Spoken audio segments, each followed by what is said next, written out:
Hi, I'm Sarah from The Upcoming. A real pleasure to be able to speak to you today. How are you doing? No, thank you very much for having me. Yeah, I'm doing well. Just excited before the release of the film. Yeah, Imminent, just the end of this week, right? Friday? yeah, right. Friday. I've got to admit, I'm still reeling from watching it. I feel like the tension is still in my body. But for people who haven't seen Treading Water yet, can you give us a brief intro? What can they expect going into this movie? The movie is about a man that I play called Danny, and Danny suffers from very severe intrusive thoughts that the audience at times sees this. He also suffers very badly from obsessive compulsive disorder, OCD. So he's caught in a massive spiral of trying to solve issues in his mind, but trying to attain things externally through that. And on top of this, he's also addicted to heroin. So he's caught in a massive spiral against himself. The film opens on the day of his release from Strangeways prison. And effectively, the film follows him around in the month following his release, and he goes into issues of supported housing. He tries to reconnect with his family, his mother, his stepdad, and his sister. But shortly into the film, he stumbles upon a dear old friend from the past.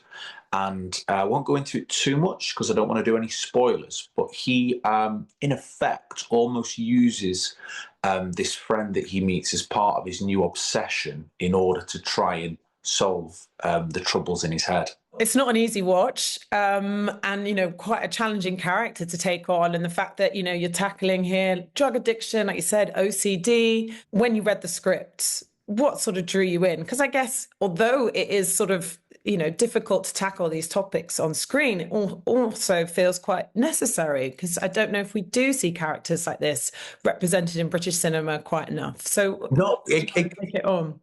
yeah, that you've kind of said it all there, really. It's that demographic of people that don't really get represented a lot in British cinema on the big screen. And things like intrusive thoughts and OCD. I did some research into it. Obviously, as people who watch the film will understand, the character is very high on the end of the spectrum. But on the lesser to medium grounds, these are very taboo subjects that affect a lot more people than you think. At times, we're all sort of subject to doing things in a particular way, I suppose. Maybe it's the way we've always done things. Maybe it's, sort of, like tradition of whatever in your day-to-day life. But it's all about trying to control things that are out of your control, really, which is very relatable to a lot of people's lives.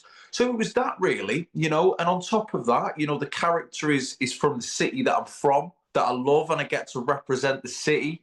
People that go and watch the film we shot in Manchester Town Centre, we shot in Salford, we shot in Reddish, we shot in Ashton, we shot in Piccadilly Gardens. I used the infamous telephone booth that's right outside Primark, and people who are from Manchester will know exactly which telephone booth that I mean. There's all this stuff upon when I was reading the script that I just felt really connected to. And the film is very hard hitting, and it has some real emotional scenes. But what we've had feedback as well with the film is it's very humorous at times because the people in this film, some of them have nothing.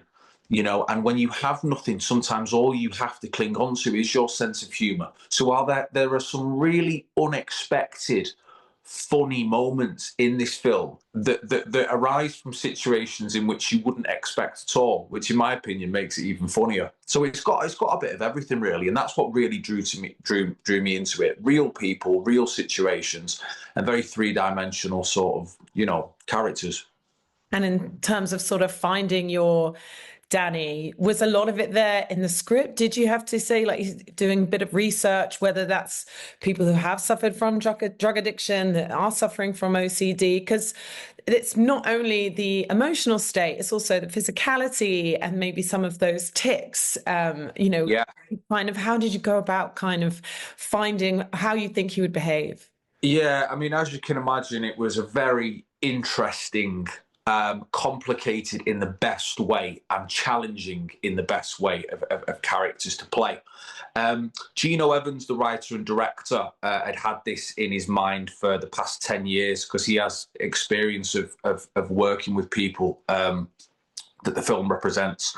So a lot of the character traits, and like you say, the sort of, tics and compulsions that Danny has were already within the script because, again, no spoilers, but some of his compulsions do steer the narrative along with it, and they have to be done at certain times. But what Gino wanted to happen a lot was he wanted the performances and the film in general to be very natural. And Gino used a lot of improvisation within his film as well. So what we do was we'd improvise into scenes and we'd improvise out of scenes, which makes what you get on footage very, very natural. Or we hope anyway. I'll let the audience be the judge of that.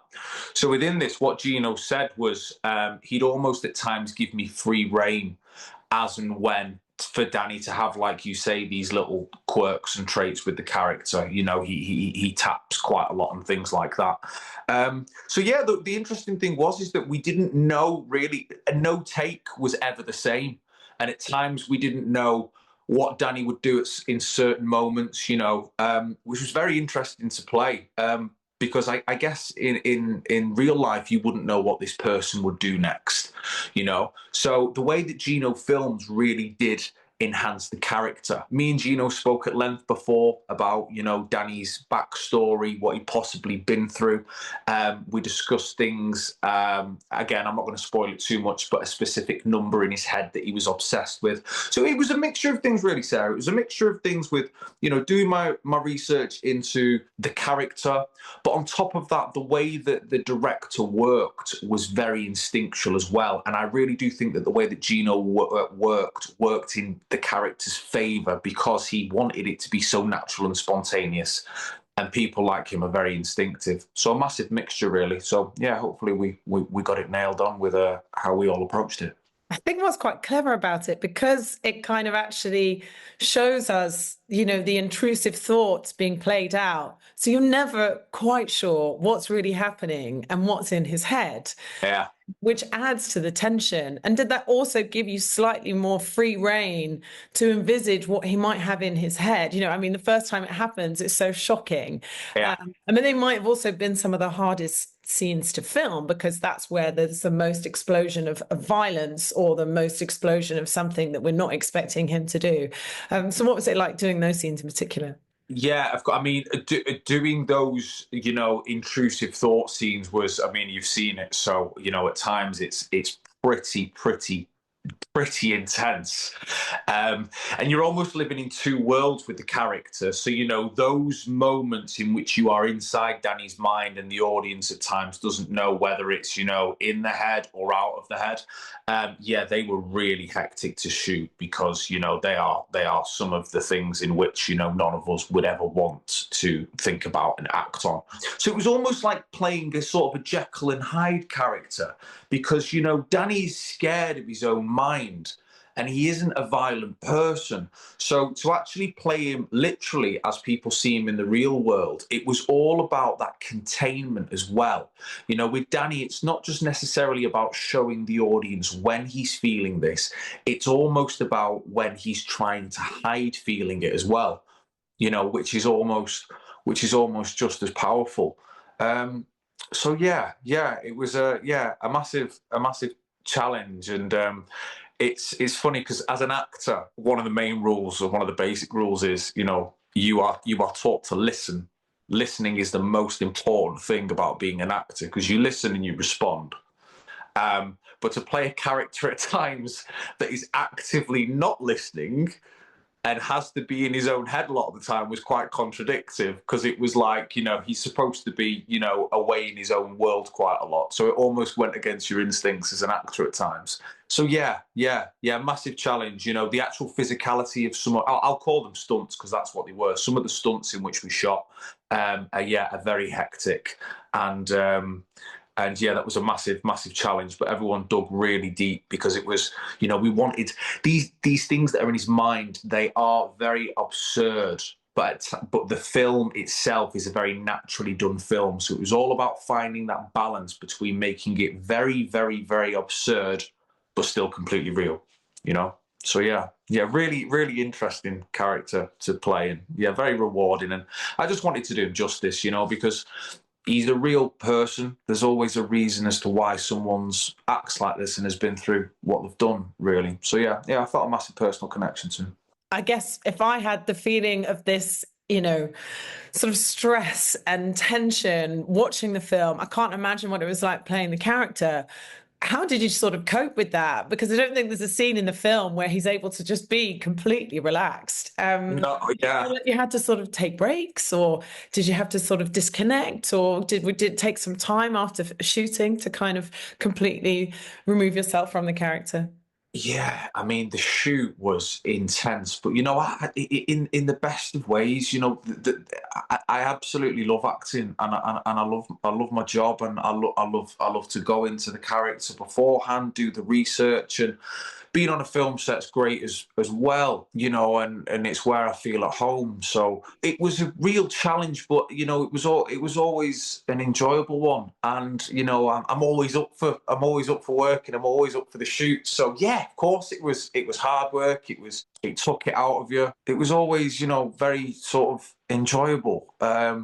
But yeah, I mean, to play someone like that, I guess, you naturally would sort of take things home with you, and there's never really a sort of a chance to sort of switch off, I guess. So yeah, and he's definitely the most intricate character that I've played as well, that required a lot of sort of, a lot of background work into it.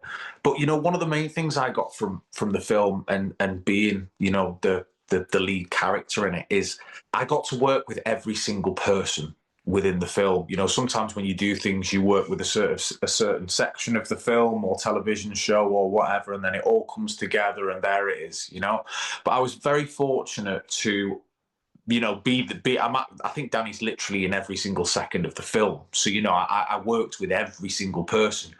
And back to your question, what made it great with the energy levels is, on a couple of weeks I'd be working with the supported housing lads. On a couple of weeks, I'd be working with my love interest within the film. On a couple of weeks, I'd be doing shots on my own. On a couple of weeks, I'd be working with my family, my mum, my stepdad, and my sister within the film. So it was almost like you did different sections and different types of the film and then brought them all together. So that was what was great about shooting it, is, you sort of your energy levels are always changing, and for the character, depending on who you're working with.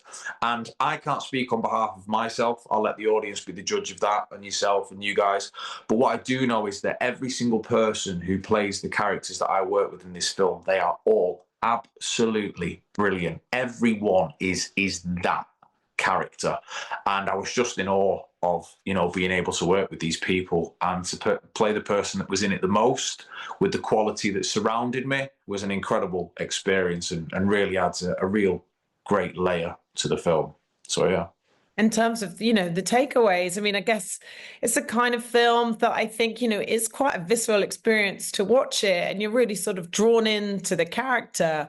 And as much as you might be sort of noticing, him not making the best of decisions at all times, you're very much endeared to him, and you do feel like, this is a very humanized character. You feel empathy for sure.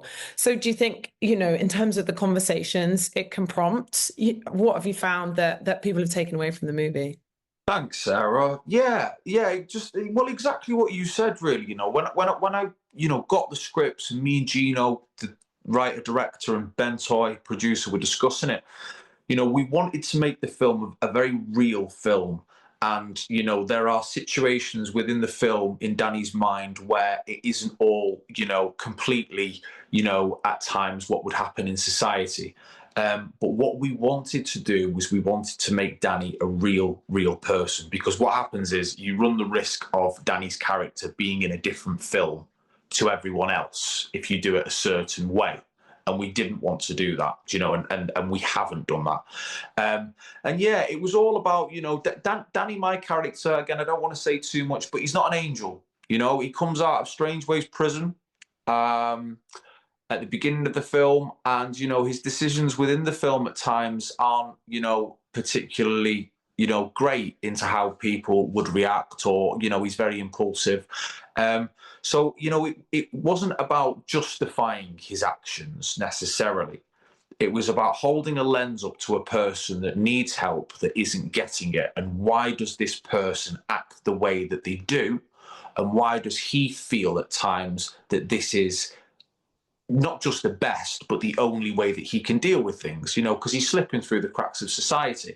And I think that's what we've got from it. The film holds up a lens to a situation and allows people to think, and yeah, that's what we've had the feedback that, there's light and shade to us all, and every single character within this film, you will really like them at times, and at other times, you may not. As we are all human, I guess. So yeah, I think that's what the feedback of the film's been so far. Every character is very, very three-dimensional, and it was just about making it real and yeah, hopefully doing the story justice. And I guess you've been on quite a journey now with the movie. Was it a first sort of shown back in 2022, London Film Festival? Obviously, it's had all sorts of nominations. How does it feel, I guess, after all of that, for it finally to be hitting cinemas? I know, Sarah, it's been crazy. It's been, I genuinely think that you could do a film about the making of this film.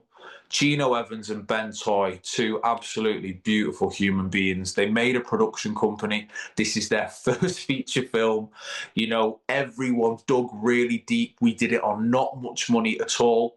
Gino, who is incredible at his job, wrote it, directed it, spent a while in the edit, making sure it was right.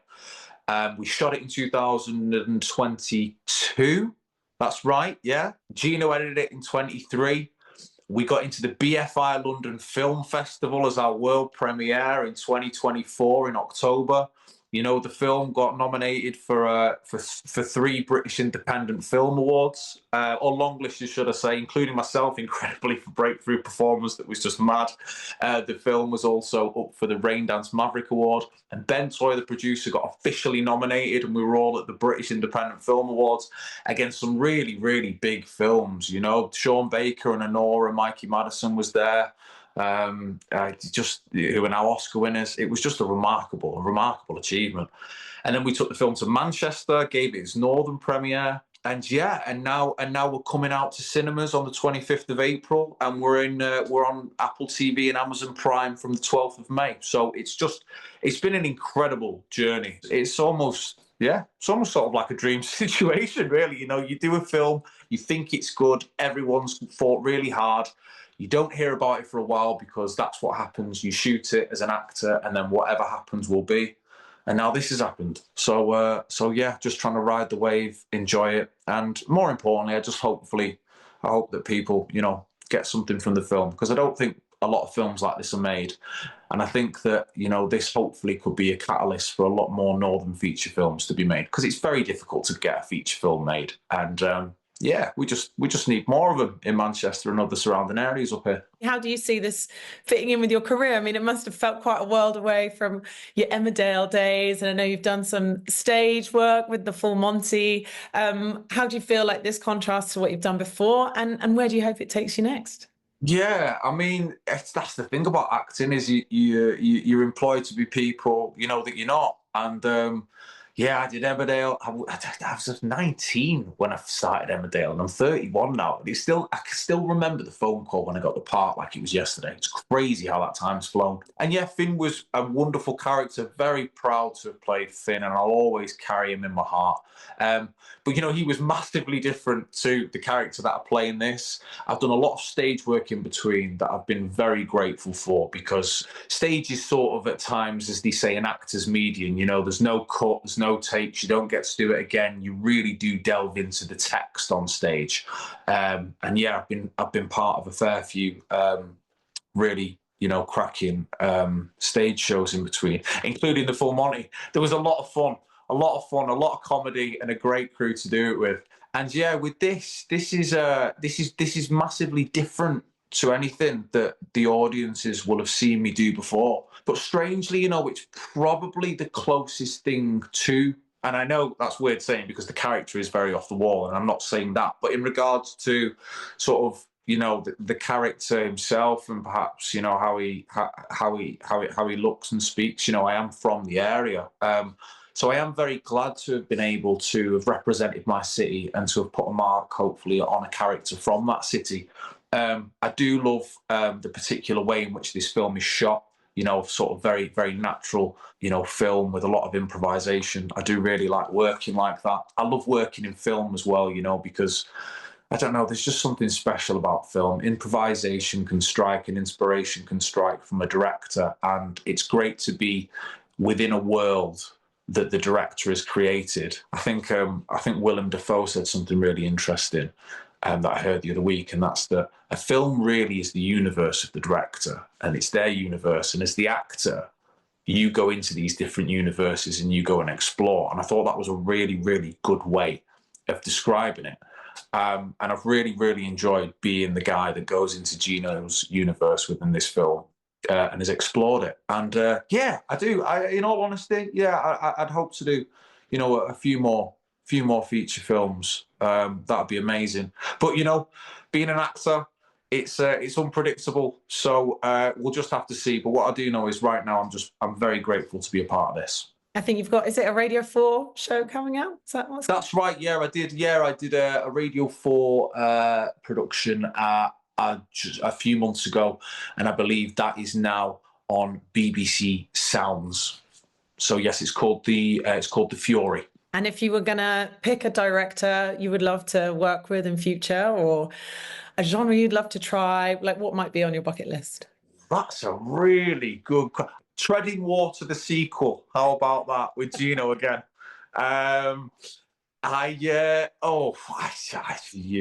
You've asked an incredibly tough question here. There's too many. I don't know. I'm a massive fan of Anora with Sean Baker. I mean, that's really pushing the bar, isn't it?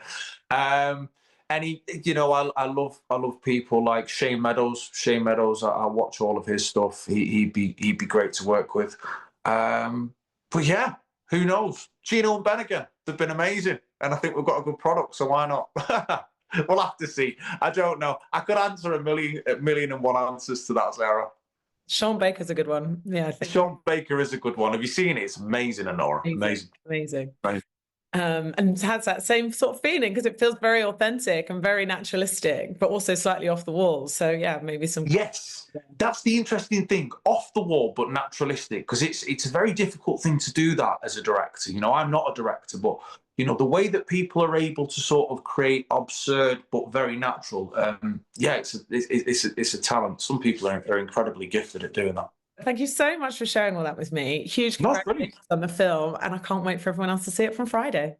Thank you, Sarah. Honestly, it's been great, and thank you for watching it. Really appreciate it. Thank you so much. Thanks, Joe. Have a great day. Sarah. Thank you. Nice. Angie, bye-bye.